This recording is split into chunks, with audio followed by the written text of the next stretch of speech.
Welcome to this exploration of forgiveness, a subject that has captured human hearts and minds for centuries.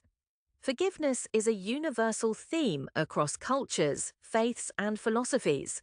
Yet it remains one of the most difficult acts to fully embody. Is it an act of mercy toward another person, or is it ultimately an act of self-preservation that allows us to move forward unburdened? This presentation invites us to journey into the complexities of this question, weaving together insights from philosophy, religion, and literature. The title itself reflects a tension, whether forgiveness is outwardly directed or inwardly focused. Across traditions, we find varied answers, yet all point to its profound, transformative power. We will examine forgiveness through Christian teachings, Islamic practice, and Buddhist mindfulness. We will bring in literary reflections such as Simon Wiesenthal's The Sunflower, where the act of forgiveness is examined in the context of the Holocaust. We will also draw on philosophical figures like Kierkegaard, Nietzsche, and Arendt, who each offered radically different views on forgiveness and human responsibility. Forgiveness, in essence, is both universal and deeply personal. It challenges us to confront pain, resentment, and pride, while offering the possibility of release, growth, and reconciliation. But it is not easy. Forgiveness can feel like surrender or even betrayal of justice. Yet, in other moments, it feels like reclaiming freedom and dignity. Together, we will explore this paradox. By the end, the hope is not to give a single answer, but to cultivate a deeper understanding. Forgiveness is often described as a burden that lifts once it is given. The weight we carry when we hold on to resentment, betrayal, or anger is immense. Psychologists tell us that resentment ties us to the person who harmed us in ways that can damage both body and mind. The Hebrew scriptures describe forgiveness as casting sins into the depths of the sea, suggesting a release into vastness. In Buddhism, letting go of anger is a core practice, as attachment to resentment binds us to suffering. In Islam, one of God's names is Al-Ghaffar, the ever-forgiving, reminding believers of the importance of forgiving others as an act of mercy. But forgiveness is not simply about unburdening, it requires confronting pain directly. The German philosopher Friedrich Nietzsche argued that forgiveness can sometimes mask weakness, a form of disguised resentment. Yet Hannah Arendt believed forgiveness was humanity's unique ability to release each other from what we have done. The paradox lies in its duality. It hurts to forgive, but it hurts even more to withhold forgiveness. Literature echoes this truth in works like Victor Hugo's Les Misérables, where Jean Valjean's life is transformed through an act of forgiveness. Whether we see forgiveness as a release or as a challenge, it forces us to reckon with the heaviest parts of being human. And in that reckoning, the burden can slowly lighten. Mercy is at the heart of many religious traditions, and forgiveness is often framed as a radical gift. In Christianity, Jesus teaches his followers to forgive 70 times 7, a call to unbounded mercy. Forgiveness in this sense is not earned but granted, breaking the cycle of retaliation. In the Quran we read, "But if you pardon, overlook and forgive, their reward is with Allah." Surah 64:13. Forgiveness here is linked to divine reward, showing that mercy is both a spiritual act and a reflection of God's qualities. In Buddhist teachings, the practice of metta, or loving kindness, calls for extending compassion even toward those who have harmed us. Mercy then becomes an offering that transforms both giver and receiver. Yet, offering mercy is not simple. It can feel unjust to forgive someone who is unrepentant. This is where philosophers like Søren Kierkegaard remind us that forgiveness requires a leap of faith. It is not always rational, but rooted in a deeper spiritual trust. Hannah Arendt emphasized that forgiveness interrupts the chain of consequences, making renewal possible. Literary works like Shakespeare's The Merchant of Venice remind us that the quality of mercy is not strained. It droppeth as the gentle rain from heaven. Mercy, then, is an overflowing abundance, not something calculated or deserved. When forgiveness is given as mercy, it shifts the moral landscape, creating possibilities where none existed before.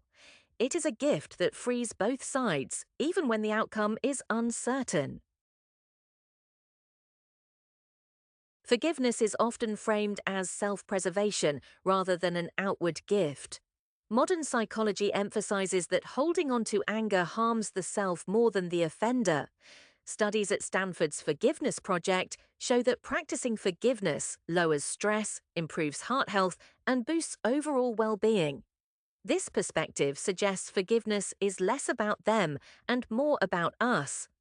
Louis B. Smedes famously said, "To forgive is to set a prisoner free and discover that the prisoner was you." This echoes Buddhist wisdom. Clinging to anger is like holding hot coal, intending to throw it, but burning oneself in the process. In Islam, Prophet Muhammad taught that the strong person is not the one who overcomes others, but the one who controls themselves when angry, linking forgiveness to self-mastery. Nietzsche, however, would critique this as weakness disguised as virtue, questioning if such forgiveness is simply self-serving survival. And yet, there is undeniable freedom when one releases resentment. Simon Wiesenthal wrestled with this question in The Sunflower, asking if forgiveness is for the victim, the perpetrator, or humanity at large. Philosophers like Immanuel Kant would argue that forgiveness, if based solely on self-interest, loses its moral weight. But maybe that's not the full story. Perhaps forgiveness as self-preservation still holds ethical value because it restores dignity to the one who chooses not to be defined by injury. The paradox is that forgiveness may serve both the self and the other simultaneously. It preserves peace within while opening space for reconciliation outside. Forgiveness is not a simple act, it is often a lifelong struggle. Some wounds cut so deeply that the idea of forgiveness feels almost impossible. The Holocaust survivor Simon Wiesenthal captures this torment in The Sunflower, where he was asked by a dying SS soldier for forgiveness. Wiesenthal could not grant it, raising questions that still haunt readers today.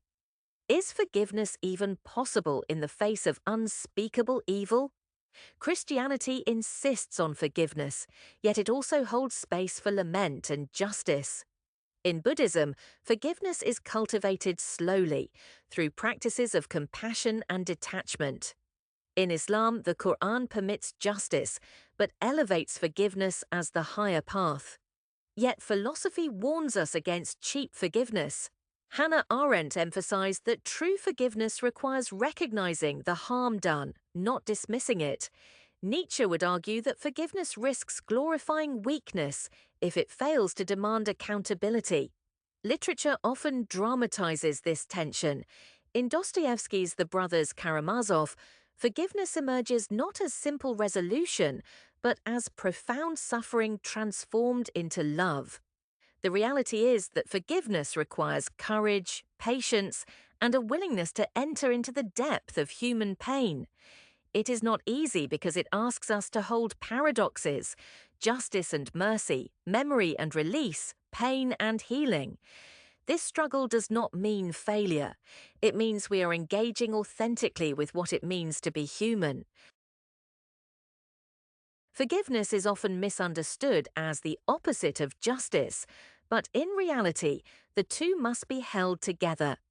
Justice demands accountability, truth, and consequences.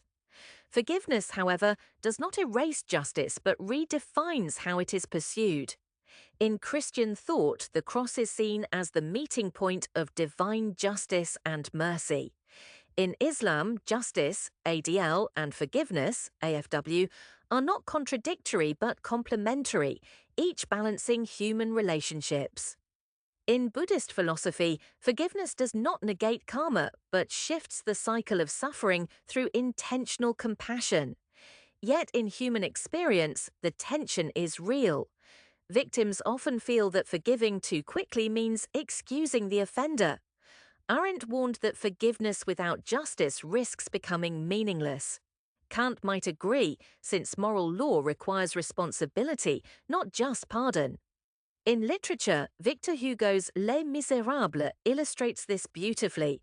Inspector Javert seeks rigid justice, while Valjean embodies mercy, and the interplay of both reveals deeper truths about humanity. Forgiveness in this sense is not about ignoring wrongdoing, but about breaking the cycle of revenge. Nietzsche would challenge this, suggesting that forgiveness can undermine strength if it refuses to confront injustice. But perhaps forgiveness, when tied to justice, is not weakness at all. It is power with responsibility. True forgiveness acknowledges harm, honors justice, and still dares to release bitterness. It is the act of holding both the sword and the olive branch in the same hand. Forgiveness does not erase memory. We often hear the phrase forgive and forget, but true forgiveness rarely means forgetting. Memories are part of our story, and to erase them would be to erase ourselves. In Christianity, the prophet Jeremiah speaks of God remembering our sins no more, but this is less about amnesia and more about not holding sins against us. In Buddhism, the practice of mindfulness teaches us to acknowledge memory without being enslaved by it. Islam also emphasizes remembering wrongdoing but pairing it with mercy. Repel evil with what is better, and your enemy will become as close as an intimate friend. Surah 41:34. Philosophy agrees that memory is essential to justice. Hannah Arendt insisted that forgiveness begins only when the offense is fully acknowledged. Nietzsche would argue that without memory, morality collapses, since we must confront wrongs to learn from them. In literature, Toni Morrison's Beloved reminds us that memories haunt until they are reconciled with compassion. Forgiveness, then, is not the same as erasure. It is a decision to live with memory differently, no longer as chains, but as transformed understanding. The danger of forgetting is repetition. The gift of forgiveness is transformation. Memory reminds us of wounds, but forgiveness allows us to carry those wounds with dignity, not bitterness. Thus, forgiveness and memory can coexist, creating space for both truth and healing. Christianity places forgiveness at the heart of its message. Jesus teaches his followers to pray, "Forgive us our trespasses, as we forgive those who trespass against us." Forgiveness is not optional, it is a command. The parable of the prodigal son illustrates this vividly, as the father welcomes home his wayward son without conditions. On the cross, Jesus prays, "Father, forgive them, for they know not what they do," extending mercy even in suffering. The Apostle Paul frames forgiveness as an imitation of Christ. Be kind to one another, tender-hearted, forgiving one another, as God in Christ forgave you. Ephesians 4:32. But Christianity does not make forgiveness easy. It asks for forgiveness not once, but endlessly, 70 times 7. Kierkegaard saw this as a radical leap, requiring faith to forgive beyond reason. Literature influenced by Christianity, such as Dostoevsky's The Brothers Karamazov, explores how forgiveness transforms both individuals and communities. Critics might argue this ideal is unrealistic, especially in cases of severe harm. Yet Christian forgiveness is grounded not in human strength, but in divine grace. It is mercy extended outward as a reflection of God's mercy to us. In this vision, forgiveness is not a human achievement, but a participation in divine love. This makes it both profoundly demanding and profoundly liberating. In Buddhism, forgiveness is less about divine command and more about personal liberation. Anger and resentment are forms of attachment that bind us to suffering. The Buddha taught that hatred does not cease by hatred, but only by love. This is the eternal rule. Forgiveness, then, is the release of anger to break the cycle of samsara, the endless round of suffering. Practices like metta meditation cultivate loving kindness toward all beings, including those who harm us. This does not deny the reality of harm, but it transforms our relationship to it. Forgiveness in Buddhism is not about excusing wrongdoing, it is about freeing the self from poison. Philosophers like Hannah Arendt would resonate with this, since she saw forgiveness as breaking cycles of vengeance. Nietzsche, however, would challenge it, suggesting such release may weaken rather than strengthen. Literature often portrays this Buddhist insight indirectly. In Siddhartha by Hermann Hesse, the protagonist learns peace not by clinging to pain, but by letting go. Buddhist forgiveness is practical. It lowers stress, calms the heart, and fosters compassion. It shifts focus from punishing the offender to healing the self. Yet in that healing, the possibility of reconciliation with others emerges. Forgiveness, in Buddhism, is not an obligation but a liberation, one that opens space for peace, wisdom, and compassion. In Islam, forgiveness is a divine quality and a moral duty. Allah is often described by names like Al-Ghaffar, the ever-forgiving, and Al-Afu, the pardoner. Believers are reminded that God's mercy exceeds his wrath. The Quran teaches, "Let them pardon and forgive. Do you not wish that Allah should forgive you?" Surah 24:22. This makes forgiveness not only a virtue, but a reflection of divine mercy. The Prophet Muhammad demonstrated forgiveness even toward those who persecuted him, showing that mercy is stronger than vengeance. Yet Islam also honors justice. Victims have the right to seek retribution, but forgiveness is considered the higher path, a sign of spiritual strength. Philosophically, this resonates with Kant's vision of morality rooted in universal duty, but Islam grounds it in divine relationship. Nietzsche would question if such forgiveness is authentic or merely obedience. Yet the lived tradition shows forgiveness as a profound act of strength, not weakness. Literature also reflects this. In Islamic poetry by Rumi, forgiveness is seen as love overflowing beyond injury. Forgiveness in Islam is about aligning the human heart with the divine nature of mercy. It is a discipline of both justice and compassion, teaching that to forgive is to reflect the heart of God. In this way, forgiveness becomes an act of faith, humility, and profound liberation. Forgiveness is not only a spiritual or philosophical act, it is also a deeply psychological one. Modern research shows that forgiveness improves both mental and physical health.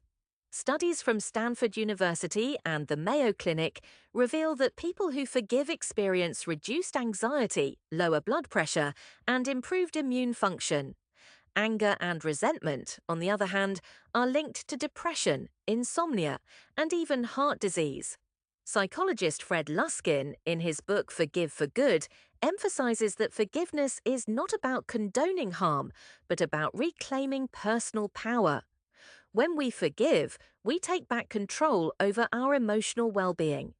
This perspective echoes Buddhist teachings that anger is poison for the self.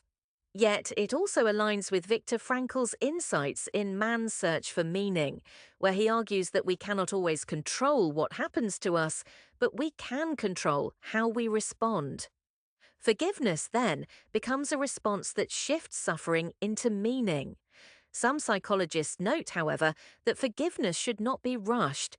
It must be authentic to be healing. Pretending to forgive can actually deepen wounds. Authentic forgiveness requires emotional processing, empathy, and often time. Literature reflects this psychological truth. In Shakespeare's Hamlet, the refusal to forgive festers into madness and death, while reconciliation offers life. Psychology confirms what religion and literature have long intuited. Forgiveness is not only a moral act, but a therapeutic one. It restores balance between memory, pain, and peace. And in doing so, it allows us to live healthier, freer, and more compassionate lives. Philosophy challenges us to ask, what is forgiveness really? For Friedrich Nietzsche, forgiveness is suspect, often masking weakness or resentment. He feared that it prevented people from embracing strength and justice. Søren Kierkegaard, however, saw forgiveness as a leap of faith, an act that transcends reason and opens us to divine grace. Hannah Arendt described forgiveness as humanity's unique power to break the chain of consequences and open a future not determined by the past. Immanuel Kant argued that forgiveness must be grounded in duty, not mere sentiment, if it is to have moral weight. These voices do not agree, but together they enrich our understanding. Philosophy asks whether forgiveness is a virtue, a necessity, or even possible at all. Simon Wiesenthal's The Sunflower places this philosophical question in stark relief, asking whether it is moral to forgive on behalf of others. Literature echoes philosophy's struggle. In Les Misérables, Victor Hugo depicts forgiveness as revolutionary mercy that transforms lives. In Dostoevsky, forgiveness emerges as existential suffering transformed into love. These philosophical reflections remind us that forgiveness is not simple or one-dimensional. It is an act that exists at the intersection of morality, faith, psychology, and human freedom. To forgive is to engage in one of philosophy's deepest questions. What does it mean to be human? Forgiveness and reconciliation are related, but they are not the same. Forgiveness can occur within one person's heart, even if the relationship is never restored. Reconciliation, however, requires both sides to come together in renewed trust. In Christianity, reconciliation is celebrated as the fruit of forgiveness, humans reconciled with God and people reconciled with one another. In Islam, reconciliation is highly praised, but it does not erase the need for justice. In Buddhism, reconciliation arises naturally when forgiveness frees both parties from cycles of suffering. Yet, reconciliation is fragile. It demands honesty, accountability, and mutual respect. Forgiveness without reconciliation may heal the self, but reconciliation brings the gift of restored community. Literature often portrays this distinction. In Les Misérables, Valjean forgives Javert, but their reconciliation is never possible. In contrast, the prodigal son parable shows reconciliation embraced with open arms. Psychologists warn that reconciliation should never be forced, especially in abusive situations. Forgiveness can be unilateral, but reconciliation requires safety and genuine change. Philosophically, reconciliation mirrors Arendt's idea of forgiveness as a new beginning. It opens a path where brokenness can turn into transformation. Forgiveness heals inner wounds, reconciliation rebuilds outer bridges. Both are profound, but they are not interchangeable. At its deepest level, forgiveness is liberation. It is the power to step beyond pain and reclaim freedom. Many traditions describe forgiveness as breaking chains, chains of anger, resentment, or trauma. In Christian theology, forgiveness liberates the soul from sin and guilt. In Buddhism, forgiveness liberates the mind from attachment and suffering. In Islam, forgiveness aligns the heart with God's mercy, freeing it from vengeance. Psychology confirms this, showing how forgiveness restores inner peace and resilience.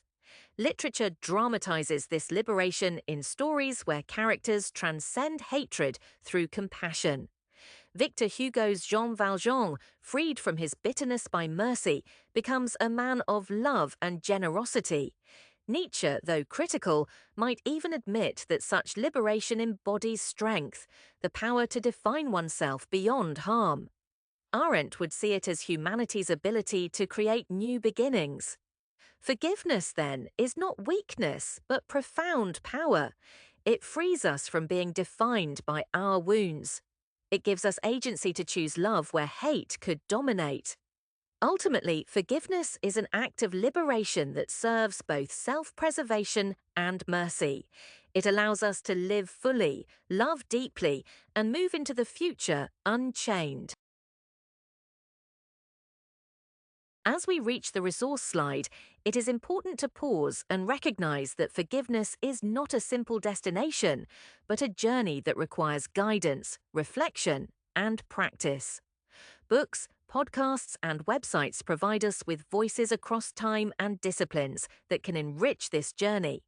Let's begin with the books. The Art of Forgiving by Louis B. Smedes remains a classic, blending theology and psychology to explain not only why forgiveness matters, but also how to begin when it feels impossible. He reminds us that forgiveness is both a discipline and a gift. The Book of Forgiving by Archbishop Desmond Tutu and his daughter Mpho Tutu is a treasure born out of South Africa's Truth and Reconciliation Commission. This work does not shy away from the hardest situations, showing forgiveness as a force for personal and collective healing, and offering readers step-by-step practices to engage with. The Sunflower by Simon Wiesenthal takes us into a darker and more unsettling place, posing a moral dilemma about forgiveness in the face of atrocities like the Holocaust. Wiesenthal does not provide easy answers but instead leaves us with haunting questions, making it a necessary text for ethical reflection. Turning to philosophy, Immanuel Kant's groundwork of the metaphysics of morals explores questions of duty, morality, and justice. And while it does not directly address forgiveness, it lays a foundation for how forgiveness might be understood within a framework of moral law. In contrast, Forgive for Good by Fred Luskin comes from psychology and research, showing the measurable health benefits of forgiveness and offering practical strategies to free ourselves from resentment. Together, these 5 books represent theology, ethics, literature, and psychology, giving us a wide-angle view of the subject. Now to podcasts. Forgiveness and the Healing Process from the Desmond Tutu Peace Center combines stories, teachings, and lived examples of forgiveness. It brings voices of survivors, leaders, and scholars into dialogue, showing how forgiveness is not abstract but embodied in real lives. Podcasts like this allow us to listen and learn in a conversational way, which can sometimes reach the heart more directly than a textbook. Finally, the website greatergood.berkeley.edu offers a wealth of articles and research studies on forgiveness. Their section on forgiveness explores the science behind it, offering evidence-based exercises and real-world applications. It is a resource that bridges academic research and everyday practice, making forgiveness accessible and practical. These resources remind us that forgiveness is bigger than any single perspective. They invite us into a lifelong conversation with voices from theology, literature, philosophy, psychology, and lived human experience. Each book, podcast, and website is like a companion on the path, helping us carry the weight of forgiveness with wisdom and guidance. When we engage with these resources, we find not only information, but also inspiration. They show us that forgiveness is a practice, one we must return to again and again. And they remind us that while forgiveness may be hard, we are never walking this path alone. As we conclude, let us return to the central question. Is forgiveness an act of mercy or an act of self-preservation? The truth, as we have seen, is that it is both and more. Forgiveness is mercy because it extends compassion to others, often beyond what is deserved. Forgiveness is self-preservation because it releases us from the prison of resentment and pain. Forgiveness is also justice because it acknowledges harm while choosing a different future. It is memory transformed, not erased. It is reconciliation when possible and liberation always.